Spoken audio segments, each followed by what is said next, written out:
നമസ്കാരം. പെരുമാറ്റം കൊണ്ടും പ്രതികരണം കൊണ്ടും മനോഭാവം കൊണ്ടുമെല്ലാം എപ്പോഴും വ്യത്യസ്തത പുലർത്തുന്ന ആളുകൾ തന്നെയാണ് മലയാളികൾ. പ്രത്യേകിച്ച് ഇന്നത്തെ കാലത്തെ മനുഷ്യർ. വ്യത്യസ്തത എന്ന് പറഞ്ഞാൽ അവിശ്വസനീയമായ വ്യത്യസ്തത. അപ്പം ഞാൻ പറഞ്ഞു വരുന്നത്, കഴിഞ്ഞ ദിവസം കൊല്ലത്തെ ഒരു കുപ്രസിദ്ധ ഗുണ്ടാ നേതാവ്, അയാളുടെ പേര് പൊട്ടാസ് നിഷാദ്. ഇയാളൊരു കാപ്പ കേസ് പ്രതിയൊക്കെയാണ്, പക്ക ക്രിമിനലാണ്. ഇയാളുടെ ഒളിത്താവളത്തിൽ ചെന്ന് കൊട്ടിയം ഇൻസ്പെക്ടർ ശ്രീ പ്രദീപ് അറസ്റ്റ് ചെയ്തു. എന്നിട്ട് ഇയാളെ ജയിലിൽ കൊണ്ടുവന്ന അവിടുത്തെ ദൃശ്യങ്ങളൊക്കെ പുറത്തു വിട്ടു. ഈ ദൃശ്യങ്ങൾ പുറത്തു വരുമ്പോൾ സാധാരണയായിട്ട് നമ്മൾ എങ്ങനെയായിരിക്കും പ്രതികരിക്കുക? ഒരു ക്രിമിനലിനെ കാണുമ്പോൾ, പ്രത്യേകിച്ച് അവനിങ്ങനെ ക്യാമറയ്ക്ക് മുഖം കൊടുക്കുന്നു, ചിരിക്കുന്നു, നമുക്കതൊക്കെ കാണുമ്പോൾ കാലിൽ കിടക്കുന്ന ചെരുപ്പുരി ഏതിനകത്തെങ്കിലുമൊക്കെ മുക്കിയിട്ട് കാരണത്ത് പിടിപ്പിച്ചു കൊടുക്കാനല്ലേ തോന്നുന്നത്. പക്ഷെ അതല്ല ഇവിടെ സംഭവിച്ചത്. മലയാളി വെറും പൊളിയല്ല, തല്ലിപ്പൊളിയാ.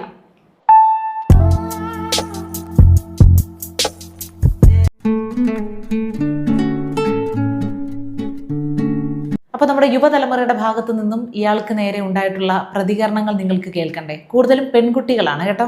ആദ്യമായിട്ടാണ് ഒരു ഗുണ്ടേനെ കാണുമ്പോൾ ക്രഷ് അടിക്കുന്നേ. വല്ല മോഡലിങ്ങിനോ ആൽബം സോങ്ങിനോ ഒക്കെ പോയിക്കൂടായിരുന്നോ? ഇത് പൊട്ടാസ് നിഷാദല്ല, പൂക്കി നിഷാദ്. ഈ പൂക്കി എന്ന് പറഞ്ഞാൽ മറ്റേ ഈ ക്യൂട്ട്നെസ് ഓവറായിട്ട് മുഖത്ത് മെഴുകി അങ്ങനത്തെ സംഭവമാണെന്നാണ് തോന്നുന്നത്. എനിക്കിതിനെക്കുറിച്ചൊന്നും കൃത്യമായിട്ടുള്ള ധാരണയില്ല. എന്തിനാ മുത്തേ നീ ഗുണ്ടയായത്? വല്ല സിനിമയിലോ സീരിയലിലോ ഒന്നുമില്ലെങ്കിൽ 2 റീൽസ് എങ്കിലും ചെയ്ത് ഞങ്ങളെ രസിപ്പിച്ചു കൂടായിരുന്നോ? പിന്നെ ഒരു പെങ്കൊച്ച് ക്രഷായി എന്നും പറഞ്ഞ് 2 കണ്ണിലും ലവ് ചിഹ്നം ഇങ്ങനെ തെറിച്ച് നിൽക്കുന്ന ഒരു ഇമോജി ഇട്ടിട്ടുണ്ട്. എങ്ങനെ സാധിക്കുന്നടോ പിള്ളേരെ? എങ്ങനെ സാധിക്കുന്നു നിങ്ങൾക്ക്? ഒരു കൊടും ക്രിമിനൽ, കാപ്പ കേസ് പ്രതി, അയാളെ ജയിലിൽ കൊണ്ടുവന്ന് അയാൾ ചെയ്ത കുറ്റവും തെറ്റും എല്ലാം പറഞ്ഞുകൊണ്ട് അയാളുടെ ഫോട്ടോ ഉൾപ്പെടെ പോലീസ് പുറത്തു വിട്ടപ്പോൾ അതിനോട് നാട്ടുകാർ പ്രതികരിച്ച രീതി, നാട്ടുകാരെന്ന് വെച്ചാൽ യുവതലമുറ പ്രതികരിച്ച രീതി, എന്തൊരു സപ്പോർട്ട്! എന്നാൽ ഇവനെ അത്രയും റിസ്ക് എടുത്ത് അവിടെ ചെന്ന് പൊക്കിയ ആ ഇൻസ്പെക്ടർക്ക് ഒരു അഭിനന്ദനം. ഇൻസ്പെക്ടറുടെ ധൈര്യത്തിനെ കുറിച്ച് എന്തെങ്കിലും 2 വാക്ക്, അദ്ദേഹം ചെയ്ത ആ പ്രവൃത്തിക്ക് എന്തെങ്കിലും ഒരു അംഗീകാരം? നോ, നമ്മുടെ ഭാഗത്ത് നിന്ന് അങ്ങനെ ഉണ്ടാകില്ലല്ലോ.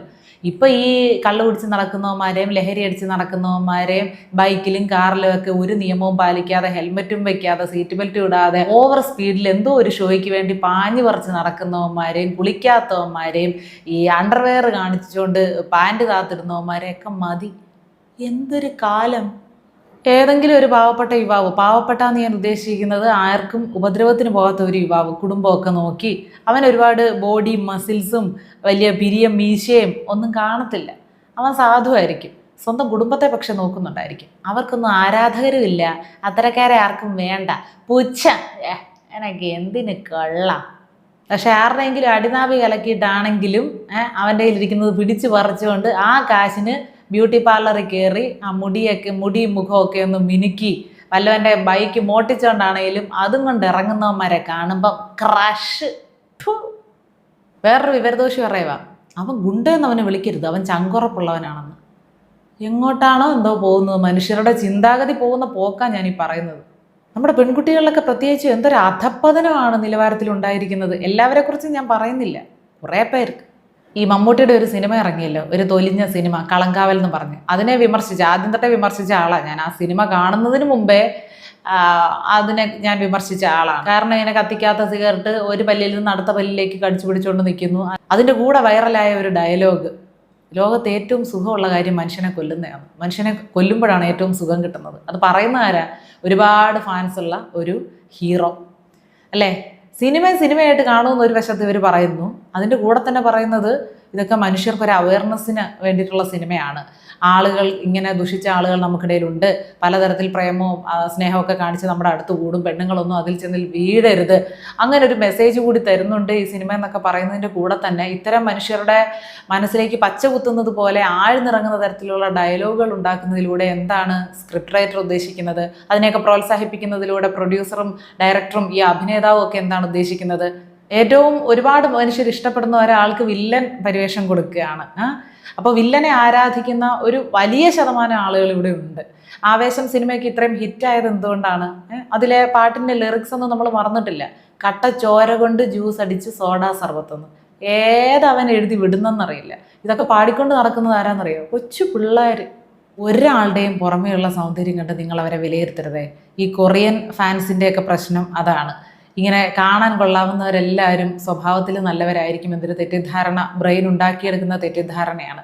അതിനെ പിന്തുടർന്ന് നിങ്ങൾ പോയാൽ നിങ്ങളുടെ ജീവിതം കോഞ്ഞാട്ടയാണ്. ഒരാളെ പെട്ടെന്ന് കാണുമ്പോഴെന്നല്ല, ഒരാളുടെ കൂടെ ഒരായുസ് മുഴുവൻ നമ്മൾ ജീവിച്ചാൽ പോലും അയാളെ പൂർണ്ണമായിട്ടും മനസ്സിലാക്കാൻ നമുക്ക് കഴിയില്ല. അത്രയും സങ്കീർണതകളുള്ള ആളുകളാണ് മനുഷ്യർ എന്ന് പറയുന്നത്. അപ്പോഴാണ് ഒരാൾ ക്രിമിനലാണ്, കൊടും ക്രിമിനലാണെന്ന് അറിഞ്ഞുകൊണ്ട് തന്നെ അയാളുടെ മീശയോ പല്ലോ കണ്ണോ പിരുകോ ഒക്കെ കണ്ട് ഇഷ്ടപ്പെട്ടിട്ട് ക്രഷ്.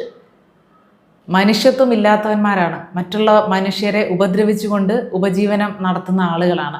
അങ്ങനെയുള്ള ആളാണെന്ന് അറിഞ്ഞിട്ട് നിങ്ങൾക്ക് അവരോട് ഇഷ്ടം തോന്നുന്നു, അല്ലെങ്കിൽ പ്രണയം തോന്നുന്നു, ഒരടുപ്പം തോന്നുന്നു, അവരിലേക്ക് നിങ്ങളെ ആകർഷിക്കുന്നു അവർ എന്നൊക്കെ പറയുമ്പോൾ അതിൻ്റെ അർത്ഥം എന്താ?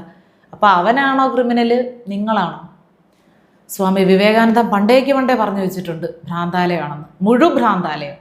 ഇതിനു മുമ്പ് ഞാൻ ഇങ്ങനെ ഒരു സമീപനം, ആളുകളിൽ നിന്ന് ഇങ്ങനെ ഒരു പ്രതികരണം, സമാനമായ പ്രതികരണം കേട്ടിട്ടുണ്ട്. എന്തെങ്കിലും ഒരു വലിയ ക്രൈമിൻ്റെ ഡീറ്റെയിൽസ് ഒക്കെ പുറത്ത് വരുമ്പോൾ, അവരുടെ ഫോട്ടോയൊക്കെ പുറത്ത് വരുമ്പോൾ കണ്ടാൽ തോന്നില്ല കേട്ടോ. അതങ്ങനെ കണ്ടാൽ തോന്നുന്നത്, ഏതെങ്കിലും ഒരാളെ കണ്ട മുഖം മനസ്സിൻ്റെ കണ്ണാടി എന്ന് പറയുന്നത് നമ്മുടെ ഉള്ളിൽ നമ്മൾ അടക്കി പിടിച്ചിരിക്കുന്ന വികാരങ്ങൾ ചിലപ്പോൾ നമ്മുടെ മുഖത്ത് പ്രതിഫലിക്കും.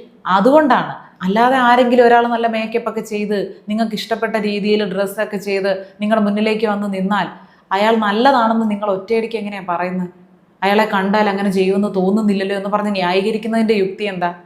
ഇങ്ങനെയൊക്കെ തന്നെയാണ് നമ്മുടെ പെൺകുട്ടികൾ വലിയ വലിയ അബദ്ധങ്ങളിലും അപകടങ്ങളിലും ചെന്ന് ചാടുന്നത്. ഒരുത്തനെ കണ്ട ഉടനെ അവൻ ആരാണെന്ന് അറിഞ്ഞാൽ പോലും എനിക്ക് കുഴപ്പമില്ല, ഏട്ടായി എനിക്ക് ഇഷ്ടപ്പെട്ട, എനിക്ക് ക്രഷ് അടിച്ച്, ഇനിയിപ്പോൾ ഞാൻ കൂടെ പോയേ ഒതുങ്ങും എന്ന് പറഞ്ഞ് ചെന്ന് കയറി കൊടുക്കും. പിന്നെ അവസാനം പത്രത്തിൽ വരുമ്പോഴായിരിക്കും ബാക്കി കാര്യങ്ങൾ നമ്മൾ അറിയുന്നത്.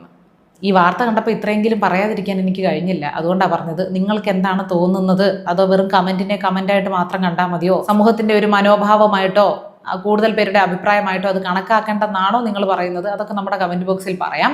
അതിൻ്റെ കൂടെ തന്നെ മറ്റൊരു കാര്യം കൂടെ ഞാൻ പറയുകയാണ്. ഈയിടെയായിട്ട് ക്ഷേത്രങ്ങളിലൊക്കെ ഉത്സവങ്ങൾ നടക്കുമല്ലോ, അവിടെ പരസ്പരം ഭയങ്കര അടി നടക്കുന്നതായിട്ട് കാണുന്നുണ്ട്.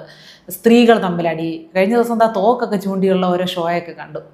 ഈ പല കരക്കാർ തമ്മിൽ മത്സരിച്ചായിരിക്കും കെട്ടുകാഴ്ചകളൊക്കെ ഉണ്ടാക്കുന്നത്. ഇനിയിപ്പോൾ അശ്വതി മഹോത്സവമൊക്കെ വരികയാണ്. അടുത്ത മാസം ഗംഭീര ഉത്സവ കാഴ്ചകളൊക്കെ നമുക്ക് നാട്ടിൽ കാണാം. അതൊക്കെ എന്തിനു വേണ്ടിയാണ് എന്ന് നിങ്ങൾ ചിന്തിക്കണം. ഒരു നാടിൻ്റെ ഉത്സവമാണ്, ഒരു സന്തോഷമാണ്, ഭക്തി നിർഭരമായിട്ടുള്ള അന്തരീക്ഷമാണ് അവിടെയുള്ളത്. അത് വെറും രണ്ട് കരക്കാർ തമ്മിലുള്ള എന്തെങ്കിലും ഒരു വാശിയുടെയോ മത്സരത്തിൻ്റെയോ പേരിൽ ഇടിയും ബഹളം, ആരാണ് കൂടുതൽ മറ്റവനെ ചീത്ത വിളിക്കുന്നത്, അടിക്കുന്നത്. ഉത്സവം എന്ന് വെച്ചാൽ ഇപ്പോൾ അടിയെന്നായി. അതുപോലെ തന്നെ ഫേസ്ബുക്കിൽ കഴിഞ്ഞ ദിവസം കണ്ടു കേട്ടോ, ഒരു ഉത്സവപ്പറമ്പിൽ അടി. ആണുങ്ങളും പെണ്ണുങ്ങളും വയസ്സന്മാരും ചെറുപ്പക്കാരും എല്ലാം കൂടെ കിടന്ന അടി. സങ്കടം തോന്നുകയാണ്. തൊട്ട് പുറകിൽ വിളക്കൊക്കെ കത്തിച്ച് വെച്ചിരിക്കുന്നു. എന്തിന്? നാടിനെ പറയിപ്പിക്കാനും വിശ്വാസികളെ പറയിപ്പിക്കാനും, നിങ്ങൾക്ക് നാളെ നിങ്ങളോട് പുച്ഛം തോന്നാനും ഇങ്ങനെയൊന്നും ചെയ്യാതിരിക്കുക. അമ്പലത്തിലൊക്കെ ചെന്ന് വേണം എല്ലാ ആഘോഷങ്ങളൊക്കെ നിങ്ങൾ ആസ്വദിക്കണം. പക്ഷെ ഒരുമാതിരി കോമാളിത്തരമാകരുത്, വെറുതെ മലർന്ന് കിടന്ന് തുപ്പരുത്. അത്രേ ഇത്തരക്കാരോട് പറയാനുള്ളൂ.